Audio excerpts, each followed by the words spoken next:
Rabotai, we are live in iTorah.com. Good morning, everybody. Today, Thursday, the 5th day of Tevet, corresponding to the 29th day of December.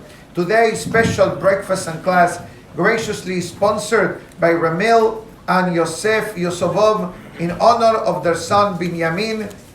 First haircut, Halakha.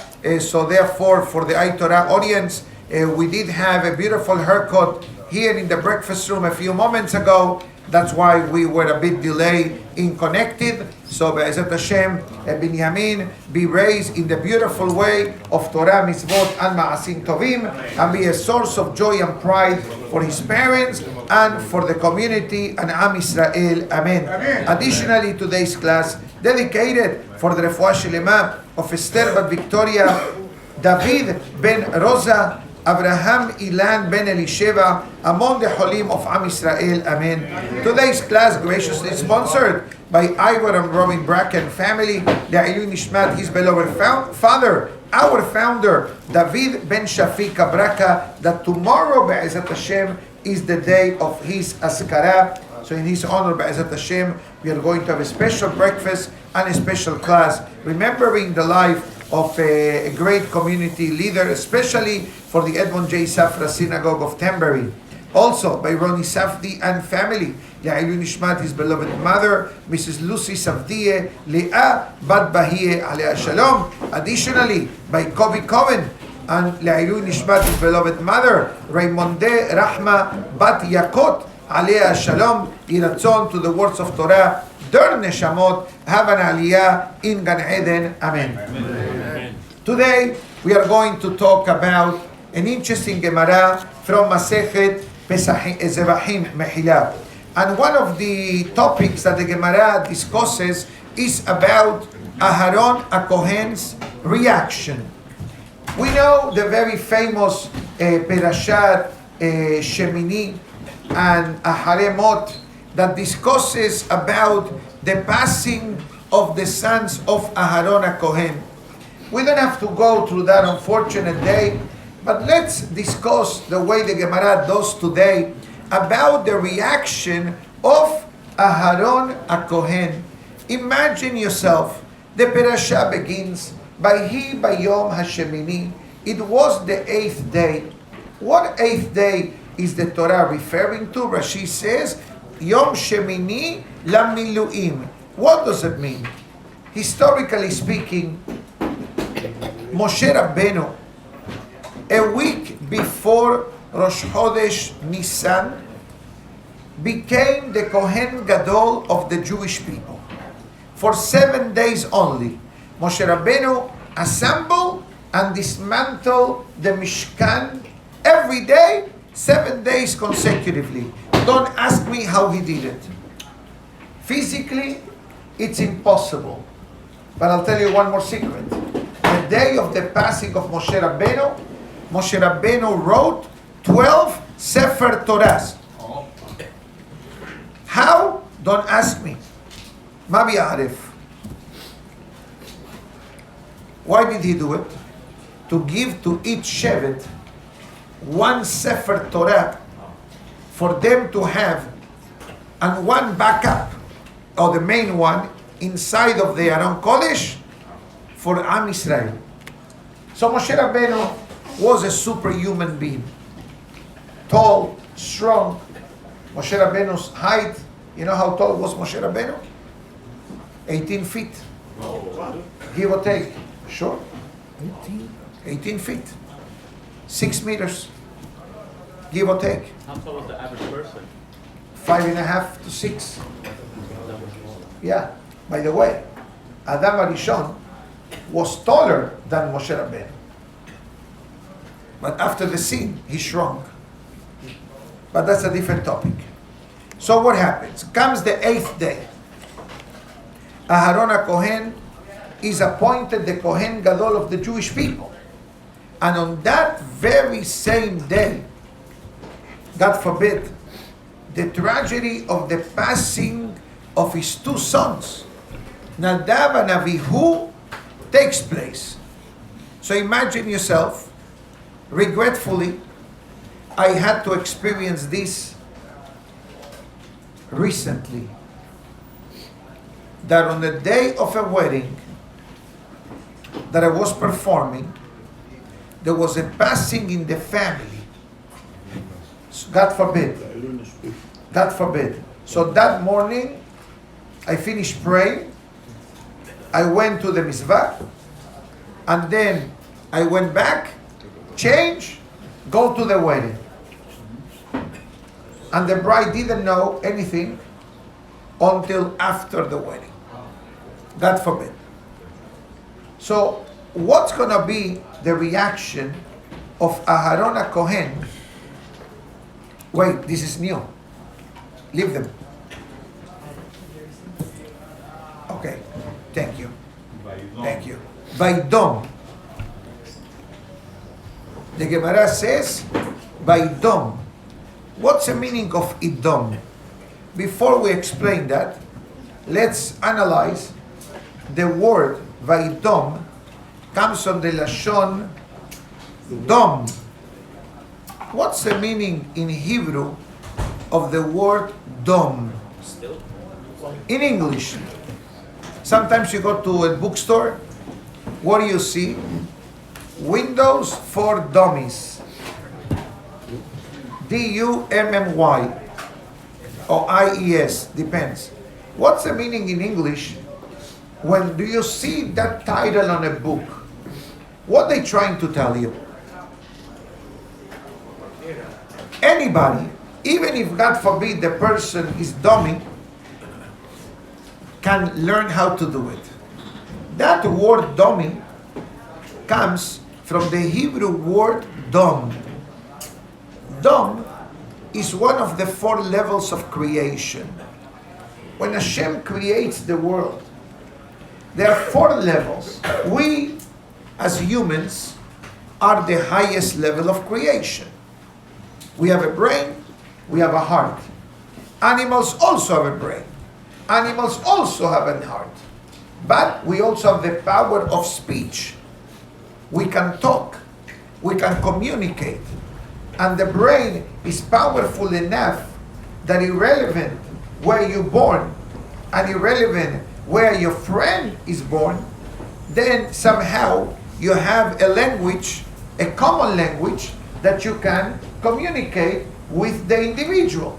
Let's say, for example, the Baal Simcha were born in Kafkazi Mountains, next to Bukhara, next to Gruzini, on that neighborhood. I don't speak that language, but I was born in Argentina. What's the language of Argentina? Spanish. So he is born with a completely different language. I'm born with a completely different language, but because we have a brain, everybody has it, and we put the effort of learning the language, so then we can communicate, even though our godly original given language was sampling completely. That's called medaber. That's the human. Then you have the next level, high. Animal kingdom. Animals. Whatever level of animal kingdom refers. Then you have the 3rd level lower. We started from the top. Humans, animals. Then you have plants. It's called in Hebrew someah. That means matters that grow and flourish. Flowers, grass, fruits, vegetable, trees. That's why Tu B'Shvat, Eid al-Jahr, it's coming soon. In a few weeks. 6 weeks from now, we're going to have the mega celebration of Tu B'Shvat. You need to be here for Tu B'Shvat to truly celebrate Tu B'Shvat. Thank you. I don't know what they do up north, but some of you were here in the past, and it's a mega celebration. Come early to get a good spot on the floor, not on the chairs. I don't think we have enough chairs for that night. Rabbi Yosef. Beautiful event. Then we have the 4th and lowest level of creation. Domem, Hazaku Baruch. Inanimate objects, which is Domi in English. The Domi means you're like a statue. You're like a chair. I talk to the chair, there is no reaction. But a chair is a chair. And a table is a table. And they have, it's important to say this, they have a godly essence. Otherwise, if they will not have a godly essence, this chair will not remain a chair. Same thing with a table. The manifestation of Hashem's presence in something, it's relevant according to that individual. A human is the highest. An animal is the next. Matters that grow is the next. And these inanimate objects are the lowest. Comes the Torah and it says, what was the reaction of Aharon? Vaidom Aharon. Aharon froze. Now, I ask you a question. Why doesn't the Torah says, Vaishtok Aharon? Aharon remained quiet. If I have to say, please be silent, how will I say that in Hebrew? Sheket. The teacher used to tell us in the classroom, Sheket bevakasha. Remember that? Oh, yeah. From elementary school? You remember the stick also? You went to the same school, I believe. Okay? So the teacher used to say, Sheket, yani silencio, silence, skot in Arabic. But the Torah doesn't say that. The Torah says, Vaidom. What's the difference between the verbal silence and freezing? Perhaps the answer is, based on Sefarim HaKedoshim, that when someone stays quiet, doesn't mean that internally nothing is going on. Maybe out of respect, you exercise self-control, you stay quiet, but internally you want to explode. You want to say something. You know what the Gemara teaches us? That Aharon HaKohen's reactions, internal and external, were the same. He held no grudges against HaKadosh Baruch Hu. Imagine yourself, like I brought before, the day of the wedding, God forbid, you have to go to a funeral. The day of your promotion, suddenly you get some unfortunate news. The Gemara says, Aharon HaKohen, Shitek, the Gemara says, or Shatak, Bekibel Sechar, God compensated Aharon on the spot. Now, what kind of reward Hashem gave Aharon? Because we have to understand one thing, and I will never forget what my father, Alav Shalom, told my wife and I many years back. He told me a lot of things, but I remember one particular thing that he said to me and her, and we tried to live by that message. Huh? My father. Yeah, Alav Shalom, yes. What my father said, he said to us, are you willing to be on display every moment of your life? I didn't understand what he meant then, but I understood right away. He said this when we were discussing my future. What's going to be with me? What I'm going to do with my life? Whatever. If I wanted to go the world of business, I had the system, I had the setup, I have the opportunity. If I wanted to go to the world of the rabbinate, I was given the tools from childhood. I had the power to make that decision, Baruch Hashem. And I'm not complaining, the opposite. I'm very thankful for being who I am to a certain extent. I'm sure there is room to improve. Maybe we can use an upgrade. But overall, I believe that Devora Olam has been very good to me.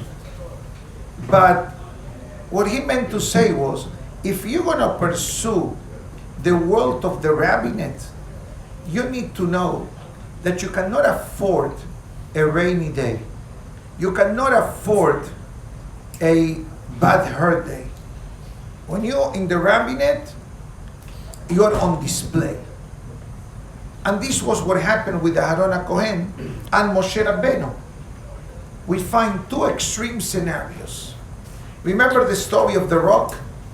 That God says to Moshe, "B'dibartem el hasela," go and speak to the rock. What the pasuk says? Bayah. He hit the rock. God says, "Oh, you hit the rock? You failed to sanctify my name? You'll stay outside of Israel." What happened now in this parasha that the Gemara quotes in Masechet Zevachim about Aharon HaKohen? Aharon HaKohen, he could have reacted and turned to God and said, "Aharon, God, you couldn't pick up another day to take, God forbid, my two sons? You have to take my two sons on the day of my promotion?" And yet Aharon HaKohen accepted. This was God's decision. And Aharon in his mind says, if I react, what lesson I'm giving to the Jewish people? Mega nisayon. Now, somebody may say, what about Moshe Rabbeinu?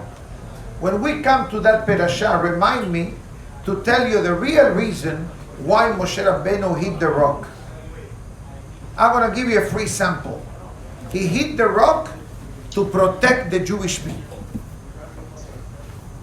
Why? Why? I was expecting that question. Short answer. You know, remember Kippur? The afternoon of Yom Kippur.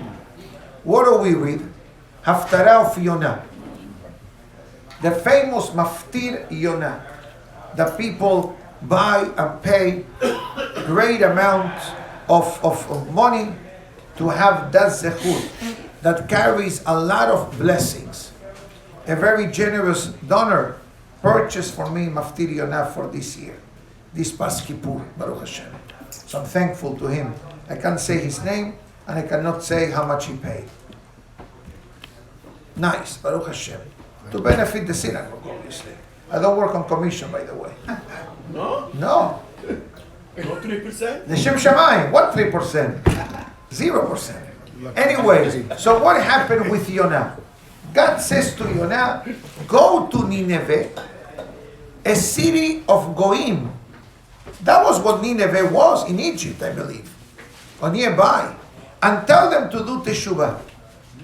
What Yonah says, hold on a minute. First of all, prophecy is delivered only in Israel, not outside of Israel. There is no prophecy outside of Israel. Prophecy is given to a prophet, to a Navi, inside of Eretz Israel because of the holiness of Eretz Israel. So, Yonah says, God is talking to me, so to speak. If I leave Israel, there is no Wi-Fi outside of Israel between Shamayim and humans. So this way, I'm not able to be found. And we know what happened. Remember what happened? He went to the master, to the captain of the boat. And what does he say to him? When are you leaving to Tarshish? What does the captain says to Yonah? Once I have all the cabins sold, we go on the cruise. Kosher cruise. Yonah asked him how much it costs to sell. How much money is the sell price for all the cabins on the cruise? Let's say $100,000. Here, take $100,000. We're leaving today. Can you imagine what Yonah did? It's like you want to fly now, and JetBlue tells you next flight is 7 o'clock in the evening. No. And you tell them, okay, how much would it be to charter the flight? Okay, take the credit card. Faddal, do it. That's what Yonah did, by the way. He paid the full price, and he was the only passenger, plus all the tripulants on that ship, on that boat, whatever you want to call it. Now, why did Yonah go to all these extremes? One reason, protecting the Jewish people. Why did Moshe do? Hit the rock. For what purpose? Protecting the Jewish people. But I don't understand. How can you go openly, so to speak, against the commandment or the will of Hashem, and you're saying, I know better. I need to protect the Jewish people. We need to understand that tzaddikim of the magnitude of Yonah HaNavi, Yeshaya HaNavi, Moshe Rabbeinu, etc., they understood that sometimes there was a need to protect the Jewish people, even though the consequences for them themselves will be catastrophic. Moshe Rabbeinu makes the following calculation. If I talk to the rock and the rock releases the water, the rock belongs to which level of creation? Domem, to the lowest level. If the lowest level of creation, when it comes to a godly commandment, they alter the nature to listen to the will of God, so what's going to be if a Jew commits a sin? What? Commits an avon? There is no way to justify what this person did.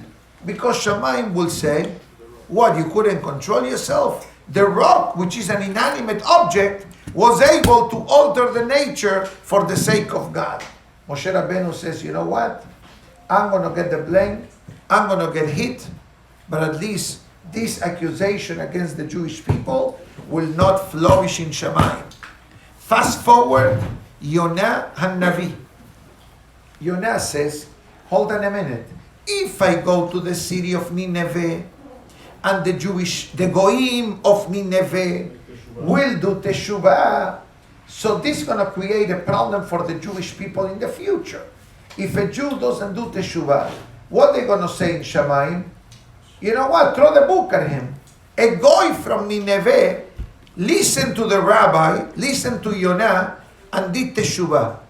And you don't listen to the rabbi, so you don't do teshuvah, you're going to get hit, God forbid. I mean, activation of judgment. For these reasons, Moshe Rabbeinu and Yonah HaNavi acted in the way that they acted. Going back to my father said to us, are you willing to be on display 24/7? Whatever you do, good, not good, God forbid, we always try to do good things, but occasionally, sometimes we're humans, etc. But when a rabbi or a great person does something wrong, it gets much more magnified than if an average person does something wrong. In life, in human life, in other words, if God forbid, two individuals have an argument, and one raised the voice or said something out of line, people say, But if a rabbi does it, what people are going to say? Ooh. You remember what happened the other day? Some of you were here. The day after the World Cup, Argentina won, right? I'm sorry. Argentina won. Okay? Don't have to go to the show. And that day, we had a Sefer Torah dedication. The Sefer Torah dedication was scheduled to be 10 a.m. There was an uproar. Said, no, there are no workers. There is no valet available. There is nothing available until 1 o'clock that the game is over. They went into overtime. Baruch Hashem, by 1 o'clock, the game was over, and we know the happy ending. 2 o'clock, we came back to the synagogue, and there were a couple of hardcore fans that came with an Argentinian t-shirt, came with an Argentinian flag to celebrate, okay? The next morning, some of you may have heard this in the early classes. I get a phone call from Israel from a wonderful rabbi that many of us know, and he tells me somebody posted on social media that your synagogue took out the Sefer Torah to celebrate Argentina winning the World Cup. True story, by the way. I have all the proofs. But you can't find them online now. We activated a lot of connections to clean up the act. I said to this rabbi, God forbid. He says, what do you mean? I see the picture. It says Sefer Torah, somebody dancing, and the Argentinian t-shirts and flags around. I said, Hacham, with all the respect, he says, wait, let me send you the invitation of the Sefer Torah dedication. Let me send you the email of the Sefer Torah dedication. Baruch Hashem, there was no damage done. It was funny. It wasn't funny when I got the phone call at 4:45 in the morning. Okay, that wasn't funny. But since I usually wake up closer to 5, I wasn't really upset about that. But I was a bit bothered by the people, reaching the level of believing that a synagogue will take out the Sefer Torah to dance because a team won the World Cup. I said it to somebody, you know what? Maybe we should say the whole week Yeheshem and Hallel. It was a week of Hanukkah. So it made a lot of sense.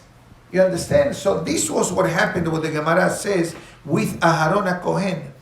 Aharon HaKohen understood, this is the moment that I can seal my faith into accepting the decree of God, or I can just let my emotions run.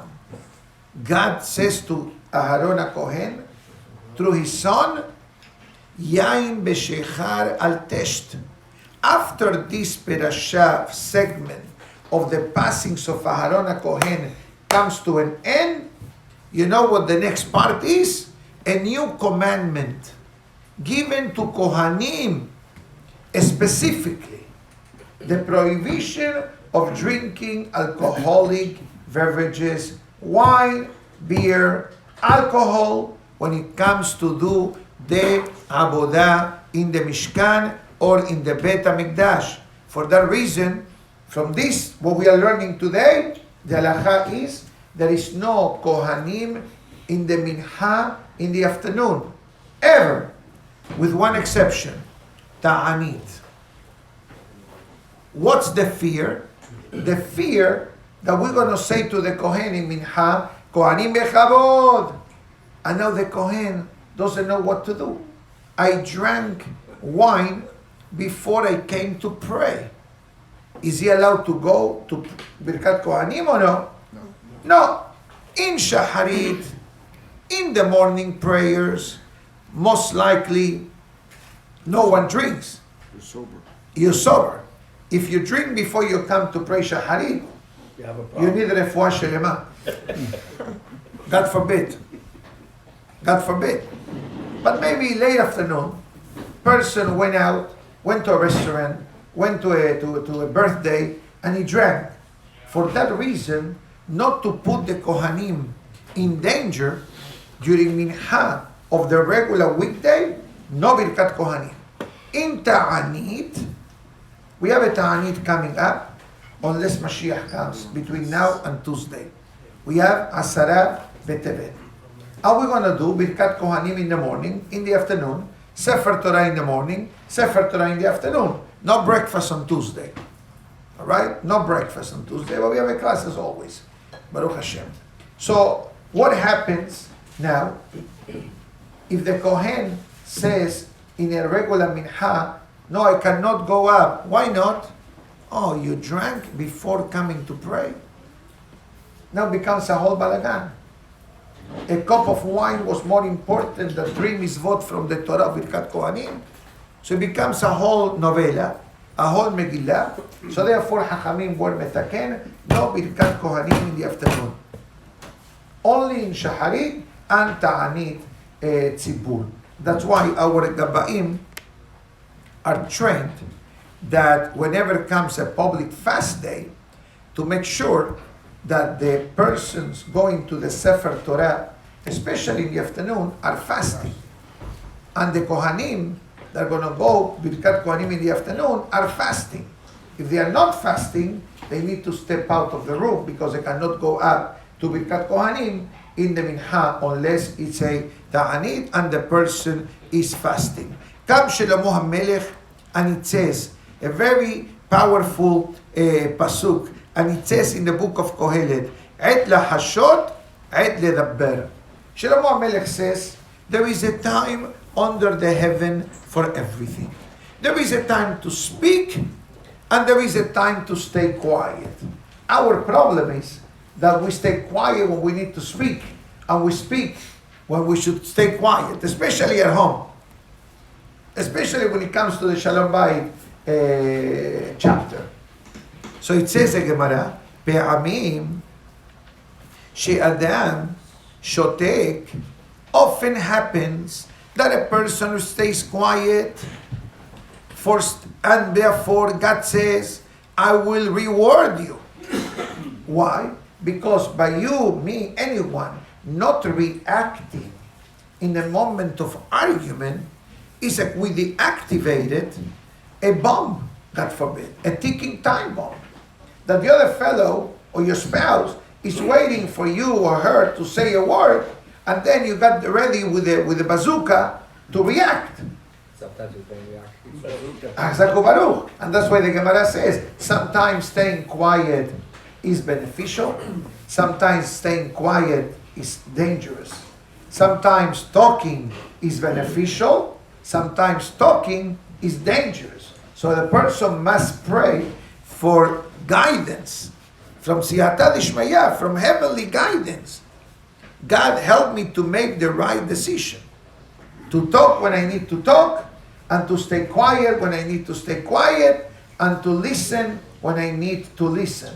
The problem is that many times the wires are mixed, and then we talk and listen or stay quiet when we're not supposed to act in that particular way. And that's why the Gemara, not the Gemara, it's mentioned in one of the books of Musar that says that first is a pasuk from the book of Tehillim. The pasuk writes, the existence of the earth, how the world remains day after day. Today, you see a beautiful sponsorship for a beautiful breakfast. Tomorrow, Baruch Hashem, we have another generous sponsor. Sunday we have as well, I believe. But what happens if I don't have a generous sponsor for a generous breakfast? We have basic, okay? I'm not looking for sponsors at this time. If you want, let me know, we'll take care of you afterwards. But the earth, I know I'm a comedian also, sometimes. No, it's good, in a good way. In a good way. You know, according to the Gemara, you make people laugh, you go to Gan Eden. That's what the Gemara says. Yes. The two guys that Eliyahu Navi was asked, who from the town goes to Gan Eden? Eliyahu Navi said to one of the great sages of the Talmud, come meet me tomorrow at the marketplace. Says, these two guys over there, these two guys, they go to Gan Eden.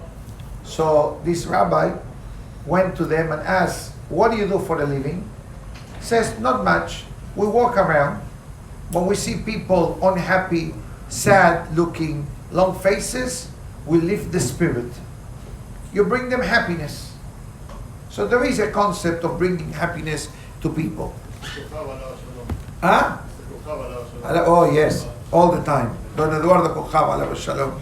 Nice. Always come with the bigger glasses, you know, like a nice, and the music with a tape recorder, you know, very nice. Alav shalom. So what happens now? What was I saying about the power of silence? Laughter. The laughter. The earth. The earth. Thank you so much. Good. In the Yotzer, we say, המחדש בטובו, בכל יום תמיד מעשה בראשית. That renews with his goodness every day the creation of the world. Meaning to say, what we see today, the beautiful South Florida, sunny, green, palm leaves, clean streets, no double parking, flowers, immaculate landscaping. This is a hidden code. This is the hidden code to the New York crowd to come down. No, about triple parking on these highways. Yes. Don't talk about it. I know. Now in Florida we don't have double parking or triple parking, and we don't blow the horn, and we respect the stop signs. By the way. Anyways. And there is parking for everybody in the Baruch Hashem. And we have valet parking included. valet parking. So then there is another pasuk that says, listen to this Gemara. Tole eres al belima.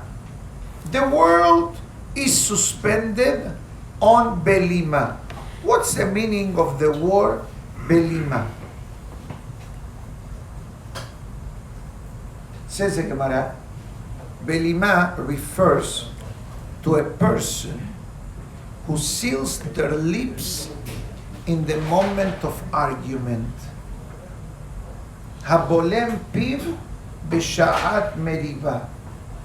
So today's sponsor of the world is Mr. So and so or Mrs. So and so, that in the moment of argument or discussion or fighting, they decided to remain quiet, not to respond.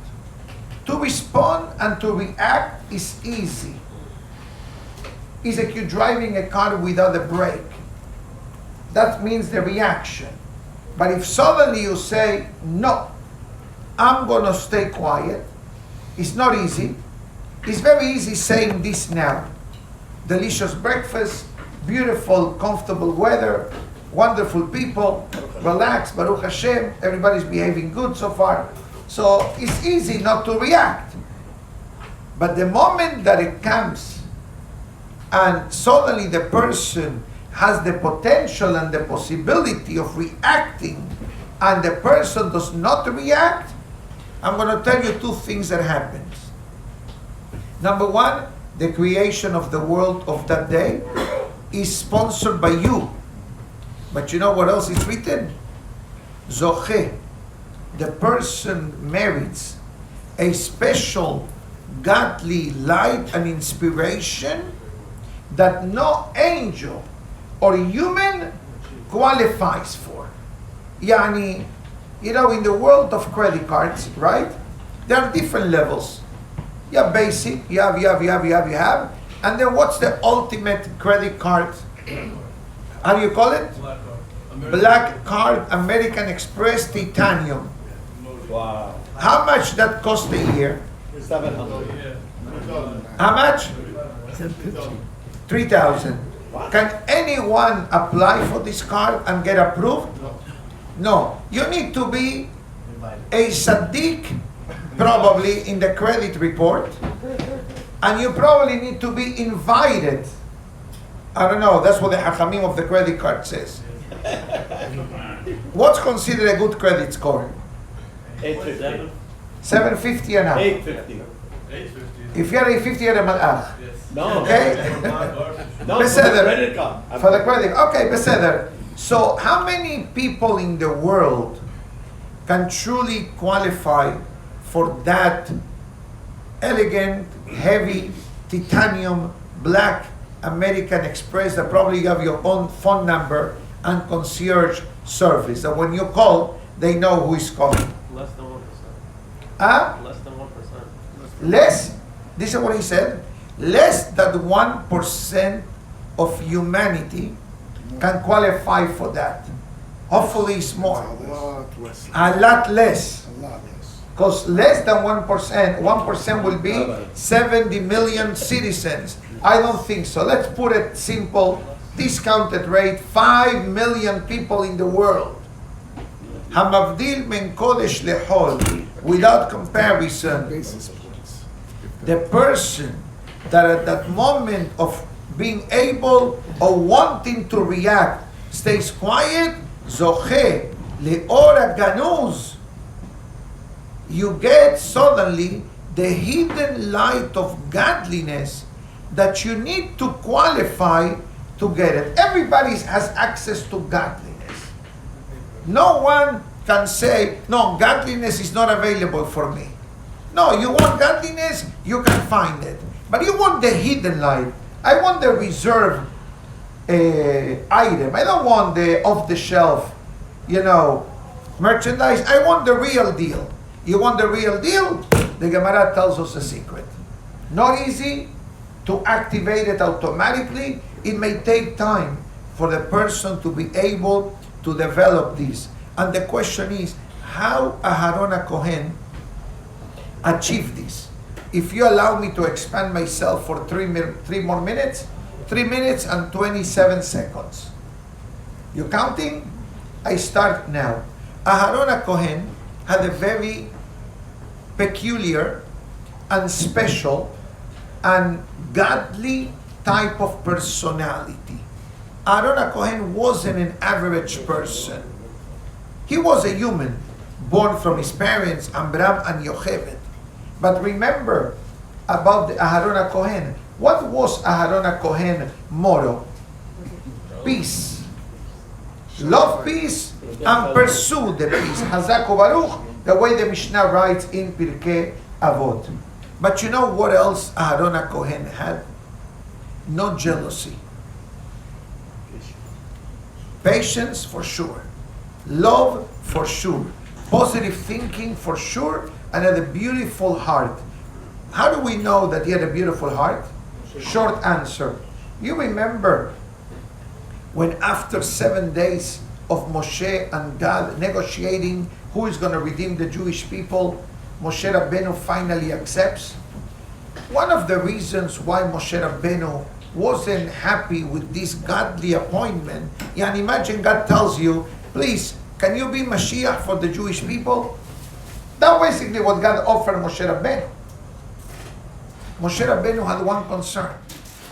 What's going to be my brother? Aharon HaKohen is older than me. I was raised, Moshe Rabbeinu says, in a silver platter. I lived in the palace of Pharaoh. I did not experience the slavery of my brethren until later on in life. My brother Aharon has been hanging around the Jewish people from day one. He should be the one. God says no. You are the one. But what about the feelings of my brother? You know what God says to Moshe? With Aharon, you have nothing to worry about. Why not? Bera'acha besamach belibo. Aharon HaKohen will see you and he will have great joy in his heart. Why the Torah must tell me in his heart? Because you and I and him and everyone else, we can only see what our eyes enable us to see. You may smile to the person, but internally you may not be that happy. So the Torah testifies, Aharon HaKohen not only is going to be happy that you are the one, but the Pasuk says, Besamach belibo. He will be happy in his heart. Why? Remember the Pasuk that says, God says to Shmuel Hanavi, when Shmuel is appointed to go to the house, I have 50 seconds, to go to the house of Ishai, select one of his sons to become the next king of Israel, everyone that Shaul liked, God says, out, out, out, out, out. 7 sons, 7 strikes against Shmuel. You know what God says to Shmuel? You know what your problem is? Ki ha'adam ro'eh la'inayin. You're judging the book by its cover. V'Hashem ro'eh la'levav. And God sees the heart. The first son of Ishai was a great Talmid Chacham, wise man, but he had one issue. anger. And when you're a leader, if you have anger, you're a danger. The next one, arrogant. If you're a leader of the Jewish people and you have arrogance, how can you deal with people? You're always going to put down people. You're always going to execute people. Because if you're the king of Israel, somebody says hello to you the wrong way, say goodbye. Call the burial society. A king is not allowed to forgive. If somebody mistreats the king, he's not allowed to forgive him. Because he's insulting God, so to speak. So Shmuel is told by God, you judging the person on the external aspect, you got to look into the heart of the person. And this was the greatness of Aharon. God says to Moshe, Matchaf, V'samach belibo, the happiness of Aharon on your promotion is not going to be external. It's not going to be a plastic smile. It's going to be an internal level of happiness that his brother was appointed to be the first redeemer of the Jewish people. My good friend, I don't want to go into further overtime. Have a lovely day, everybody. Tizkela Mitzvot to the Yosef family for graciously sponsor today's magnificent breakfast and class, as well as the generous sponsors of today's class, the Refuah Shelema, and Le'ilui Nishmat, their beloved relatives. Baruch Adonai Le'olam, Amen ve'Amen. Rabbi Hananiah ben Akashi Omer, Ratzah HaKadosh Baruch Hu lezakot et Israel leficha. ירמה להם תורה מצוות שנאמר, אדוני חפש למען צדקו יגדיל תורה וידיר קדיש.